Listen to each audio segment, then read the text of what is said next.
Sakit hati atas ucapan dan menjadi dendam pribadi, seorang pria di Kabupaten Labuhan Batu, Sumatera Utara menganiaya tetangganya sendiri menggunakan senjata tajam hingga tewas di depan rumahnya. Korban mendapat luka tusukan di bagian dada serta perut korban.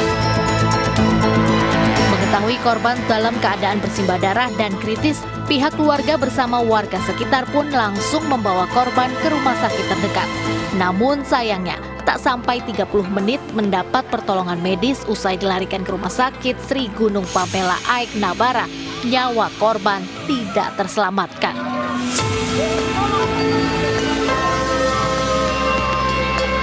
Mana ini sudah ada sebelumnya dendam pribadi yang sudah berkelanjutan selama ini. Namun permasalahan tidak selesai di antara mereka. Begitu di TKP, si pelaku langsung menusuk di bagian dada dan perut. Dan korban sudah sempat dibawa untuk pertolongan pertama di klinik Sri Pamela PTPN 3. Namun setelah setengah jam dilakukan pertolongan medis tidak tertolong dan meninggal dunia.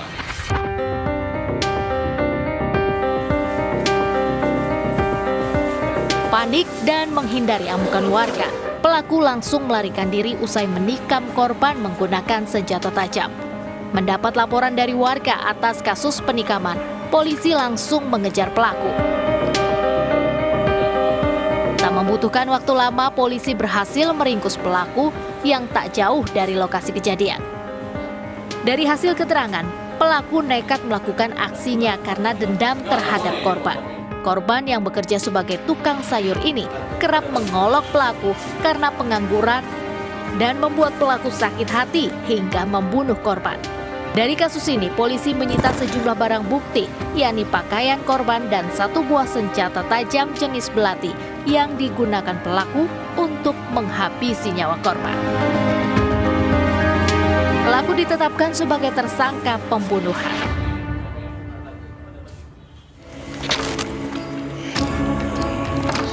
Gegara sakit hati pada ucapan berujung pembunuhan juga terjadi di Jakarta Selatan. Pelaku pembunuhan yakni kakak beradik yang tega menghabisi nyawa pasangan suami istri di ruko kawasan Cipulir, Kebayoran Lama.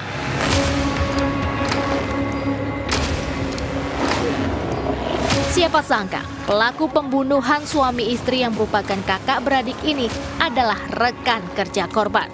Kedua pelaku tega menghabisi korban karena sakit hati lantaran kerap diomeli korban saat bekerja. Ironisnya, korban wanita berusia 25 tahun ini sedang hamil 33 minggu atau 7,5 bulan.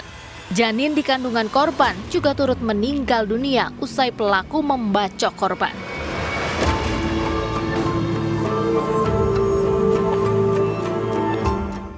Jadi yang menjadi motif dari kedua pelaku saat itu karena dia setiap hari merasa dimarahin, diomelin oleh korban dan dia tidak terima dengan perbuatan atau yang dilakukan oleh korban. Sehingga dia pada hari Minggu kemarin dia membeli sebilah pisau daging, kemudian disimpan di dekat tempat tidurnya dan sekitar jam 3.30 kemudian pelaku langsung mendekatin si korban dan melakukan pembacokan terhadap korban. Selain Pak Sutri yang menjadi korban tewas, 2 korban selamat lainnya juga mengalami luka dan tengah dirawat di rumah sakit. Sementara jasad pasangan suami istri korban pembunuhan berada di Rumah Sakit Polri Kramat Jati untuk dilakukan otopsi.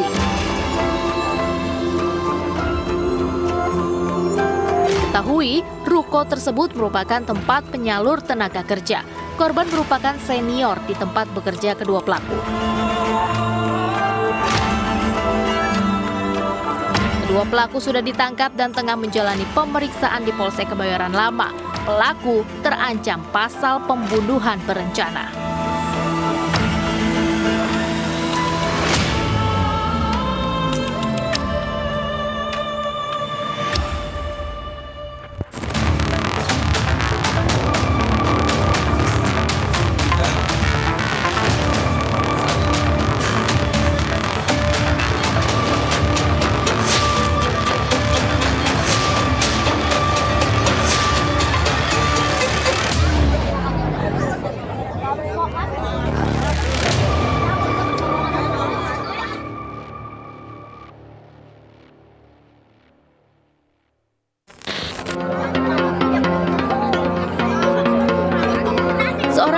sudah seharusnya menjadi cerminan baik bagi para murid, terlebih guru ngaji yang selalu mengajarkan kebaikan. Namun tidak dengan oknum guru ngaji satu ini. Ratusan warga Kelurahan Titipapan, Kecamatan Medan Deli bersama para orang tua murid menggeruduk sebuah rumah tahfidz Quran Hasanatul Hufaz yang terletak di Jalan Platina 5 Medan Deli, Kota Medan. Masa meminta guru yang sekaligus pengelola tahfidz ini ditangkap karena diduga telah melakukan pelecehan seksual terhadap sejumlah muridnya yang masih di bawah umur.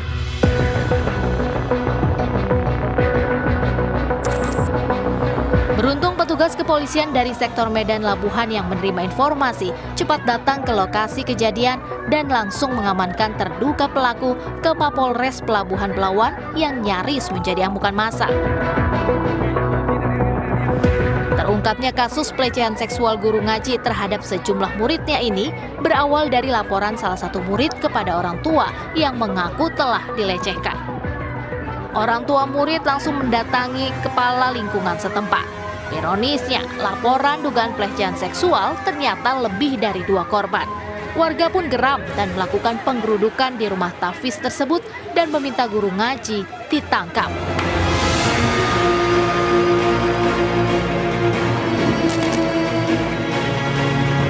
Mengetahui massa semakin banyak, polisi yang tiba ke lokasi langsung mengamankan pelaku.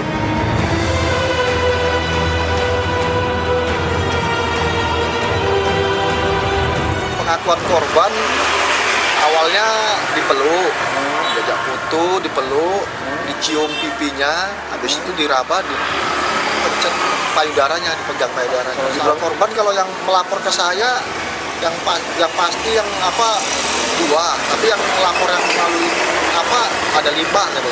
Jadi semuanya ada 7, Pak? Iya. Itu anak muridnya semua tuh, Pak? Kalau yang 5 itu anak muridnya semua.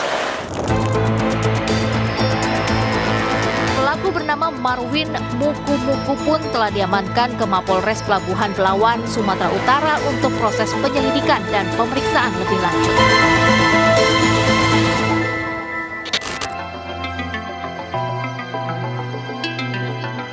Tak hanya di Medan, Sumatera Utara, oknum guru ngaji di Semarang, Jawa Tengah juga tega mencabuli 17 orang muridnya. Bahkan perbuatan bejat itu telah dilakukannya sejak 3 tahun terakhir.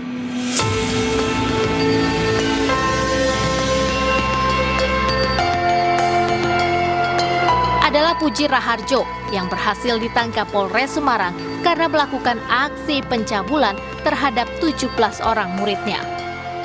Puji adalah seorang guru ngaji di lingkungan tempat tinggalnya.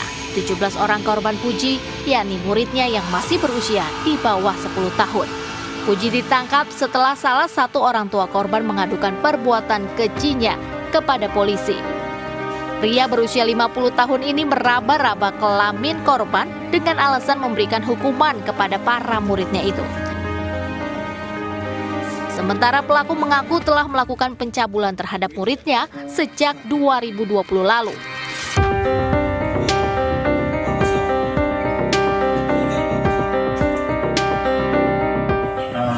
Korban yang kemudian mengadukan peristiwa ini kepada orang tuanya. Kemudian setelah dikonfirmasi dengan murid-murid yang lain, ternyata mendapatkan perlakuan yang sama. Tapi sebatas hanya meraba-raba kemaluan, meraba-raba organ-organ intim tertentu korban, ya, menggunakan tangan. Sementara itu, pelaku mengaku telah melakukan pencabulan terhadap muridnya sejak tahun 2020 lalu. Terakhir ia mencabuli muridnya pada akhir Oktober lalu. Hampir semua muridnya digituin dong kalau gitu? Hampir semua, Pak. Hah? Hampir semua. Muridmu tahun ini 10. Iya. Tahun 2022 ada berapa? Ya jelas. 8, berarti hanya 1 yang tidak kan gitu lah kira-kira. Iya. Yang cowok, Pak? Ada cowoknya? Ada lagi, ada perempuan yang cowok, Pak. Ada lagi, ada perempuan. Yang jadi korban hanya perempuan. Iya. Laki-laki tidak. Tidak ada.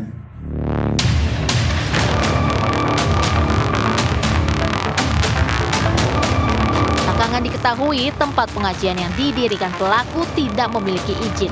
Atas perbuatannya, Puji Raharjo ditetapkan sebagai tersangka dan terancam hukuman maksimal 15 tahun penjara.